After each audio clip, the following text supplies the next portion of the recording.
बिस्मिल्लाहिर्रहमानिर्रहीम। व्यूवर्स, आप देख रहे हैं हमारा YouTube channel news to you. उम्मीद है आप जो है वो खैरियत से होंगे। दो तीन चीज़ें आज भी आपके नॉलेज में लाना जो है वो बहुत ज़रूरी हैं। एक तो मैं आपको बता दूं कि जो ये ऑपरेशन जारी है, पहले मैं आपको ये बता देता हूं कि इमरान खान का इशू है।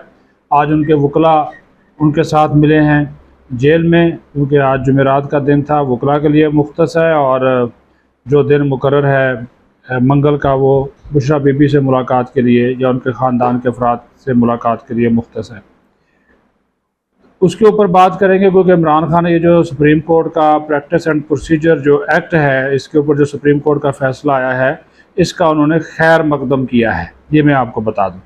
और उन्होंने कहा कि जी ये अच्छी बात है कि जो इसका इतलाक़ है वो माजी से नहीं होगा और इससे फिर फ़ायदा नहीं होगा। उनको भी बात बताई गई कि नवाज शरीफ को और जहांगीर तरीन को और बाकी लोगों को इसका फ़ायदा नहीं होगा। हालांकि इसका वैसे भी फ़ायदा नहीं होना था, वो गलत बात है। उस हवाले से आर्टिकल 62(1)(f) है, उस बारे में इलेक्शन एक्ट के तहत वो 5 साल की न्यायाली उनकी वैसे ही ख़त्म हो गई है। हाँ, अलबत्ता नवाज शरीफ को कोर्ट के सामने सरेंडर करना होगा, क्योंकि वो जो उनको डिक्लेयर किया गया था कि वो जब चले गए उनकी ज़मानत वो वापस नहीं आए, तो इस वजह से वो जब आएंगे कोर्ट के सामने वो सरेंडर करेंगे।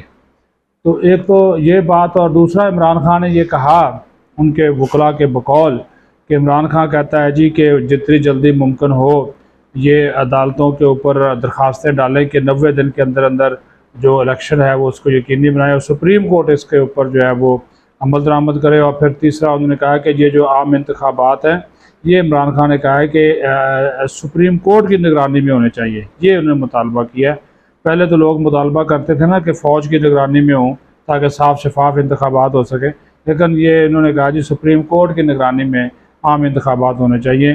तो इसमें अब जस्टिस काजी फ़ायज़ ईसा जो चीफ़ जस्टिस ऑफ पाकिस्तान है, वो चीफ़ जस्टिस हैं इस वक्त, और वो नहीं चाहेंगे कि वो अदलिया को इस मामले में लेकर आएँ। तीसरी बात जो इमरान खान ने एक मुतालबा चार्टर ऑफ डिमांड पेश किया, वो उन्होंने ये साथ साथ पेश कर दिया। उन्होंने कहा कि जो भी मकबूल लीडर हो उसका फ़ैसला आवाम को करने दिया जाए, चाहे वो मैं हूँ या नवाज शरीफ हूँ, तो वोट के ज़रिए जो है उसका फ़ैसला करने दिया जाए। इसमें किसी किस्म की कोई मुदाखलत है वो नहीं होनी चाहिए, और कौम को फ़ैसला करने दिया जाए कि कौन सी जमात मकबूल है और कौन सा लीडर जो है वो मकबूल है। चले जी, अच्छी बात है ये। तो फिर अब जब आम इंतखाबात होंगे तो उसमें सारी जो सूरत हाल है वो खुलकर जो है वो सामने आ जाएगी।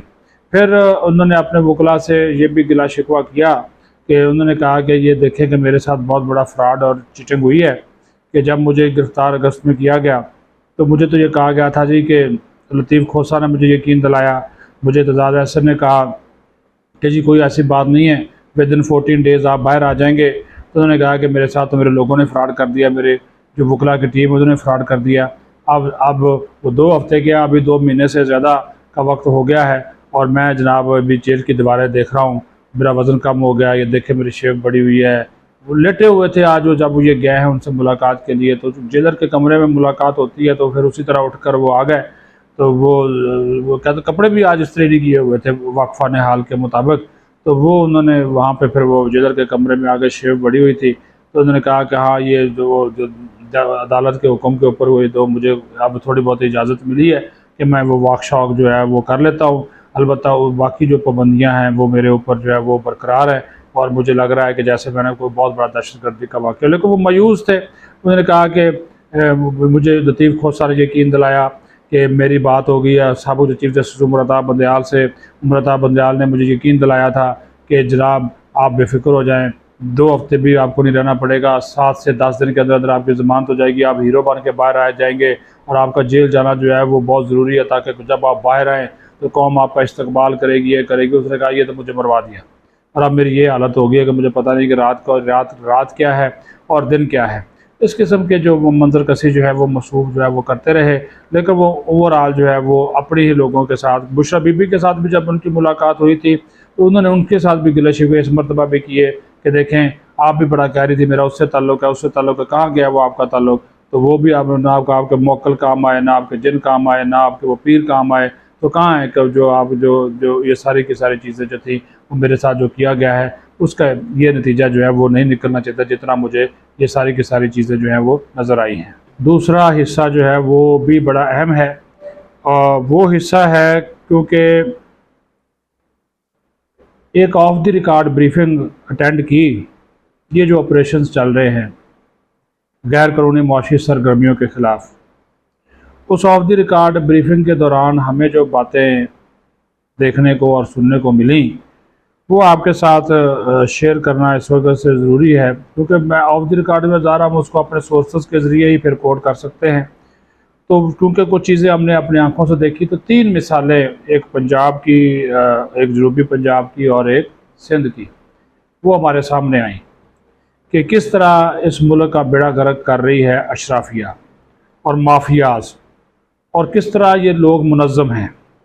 पहले मैं ये कार्रवाइयाँ जो की गई जिनके बारे में मैं ब्रीफ किया गया, बताया गया, फिर शवाहद भी दिखाए गए, कुछ वीडियोस दिखाई गई, और ये कमो बेश जो सामान वहाँ पे है वो 6 से 7 अरब रुपए का है, और वहाँ से तकरीबन कोई जो पैसा ही बरामद इन 3 जगहों से हुआ वो 70 से 80 करोड़ रुपया नकद वो निकला।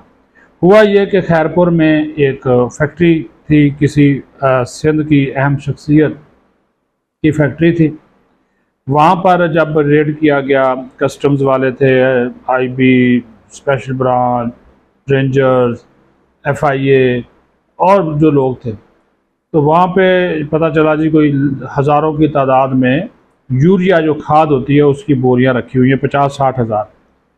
जब उनको चेक किया गया, ज़ाहिर मुखबर की रिपोर्ट थी, तो आप यकीन मानिए कि जब उनको चेक किया गया तो उनमें से तकरीबन कोई 15-16 हज़ार जो बोरियाँ थीं वो निकली चीनी की, और कोई 15-16 हज़ार बोरियाँ जो थी वो निकली चावलों की, बाकी जो यूरिया की थी। लेकिन सारे का सारा शो ये किया गया था कि ये यूरिया है, और उसको स्टॉक किया गया बाकायदा खाद वाली बोरियों में।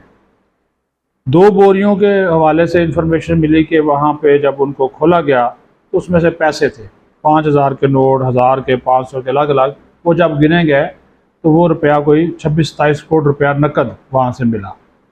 इसी तरह की सेम कार्रवाई गुजरांवाला राह वाली के मकाम के दरमियान के ऊपर एक इलाका है, कोई गोदाम है जिसको हम कंपाउंड कह लें, हाथा टैब भी उसको गांव की ज़बान में कहा जाता है। वहाँ पे जब रेड किया तो वहाँ पे चावलों की बोरियाँ थीं, और उन चावलों की बोरियों की आड़ में उनको जब चेक किया गया तो चावलों की आधी वो 15-20 हज़ार बोरियाँ चावलों की थी, वो 15-20 चावलों की बोरियों में आधी जो थी वो चीनी की निकली, वो सारी की सारी अफ़गानिस्तान स्मगल होनी थी और उसको रखा गया था। उसकी मालियत भी करोड़ों अरबों रुपए में थी। वहाँ से भी पैसे मिले, वहाँ से भी जनाब इनको अच्छे खासे कोई कहा जी कि 30 करोड़ रुपया, 30 करोड़ रुपये से ज़्यादा वहाँ से नकद वो भी मिला। मशीन लेकर अब वो कहते जी हम जाते हैं वहाँ पे और पैसे गिनते हैं। इसी तरह रहीमयार खां सादकाबाद के इलाकों में कार्रवाइयाँ की गई, वहाँ से भी कि जो चीनी वाली बोरियां हैं उसमें खाद डाली है, खाद वालों में चावल डाले हैं, और किसी में दालें डाली हुई हैं, और ये जो यानी कि जिस चीज़ की पाकिस्तान में कमी है वो वहाँ पे उन्होंने स्टॉक की हुई है। और जब ये रिपोर्ट आर्मी चीफ को पेश की गई तो वो भी बड़े हैरान हुए। तो उनको जब ये बताया गया, और इन तीनों वाक़यात में, ये मैं आपको बताऊँ, इन तीनों वाक़यात में मुल्क की अहम शख्सियात मुलव्वस हैं जो इनके पीछे हैं, जो इसके मास्टरमाइंड हैं। कोई वज़ीर रह चुका है, कोई एमएनए रह चुका है, कोई चेयरमैन रह चुका है, वो इनके पीछे है, ये बात बताई गई। लेकिन वो शायद इज़्ज़त व एहतराम की वजह से या कोई और वजह है कि चीफ साहब उनके नाम अभी सामने नहीं ला रहे, लेकिन वो सारे के सारे इनको मालूम है। और उसके बाद फिर जब इन्वेस्टिगेशन स्टार्ट हुई, इन लोगों के बताया गया कि आपके जो बंदे हैं जो पकड़े गए वो तो आपका नाम ले रहे हैं। तो ना सिर्फ कोर कमांडर्स बल्कि निगरान वज़ीर आज़म तक ये लोग गए, उनसे सिफारिशें करवा रहे हैं कि ये कार्रवाई हम हमें छिड़वाएँ। जो आसिफ ज़रदारी हैं वो ख़ुद मिलने की कोशिश कर रहे हैं कुछ अहम शख्सियात के साथ, उसकी बात भी जो है वो हो रही है, तो लेकिन वो भी उनकी सुनवाई नहीं हो रही। तो इस तरह की जब चीज़ें सामने आ रही हैं तो उससे आप अंदाज़ा लगा लें कि मामलात क्या हैं और किस तरह जो है इस मुल्क को लूटा गया है। और अब ये अगर लोग पकड़े जा रहे हैं, कटहरे में लाए जा रहे हैं, तो इसके ऊपर फिर निगरान वज़ीर आज़म ने भी कहा उनका भाई मैं नहीं कुछ कर सकता, जिसने चोरी की है उसको चोरी का खमियाजा जो है वो भुगतना पड़ेगा। तो ये दो अहम खबरें थी वो आपके साथ शेयर की गई। अपना ख्याल रखें, बहुत शुक्रिया।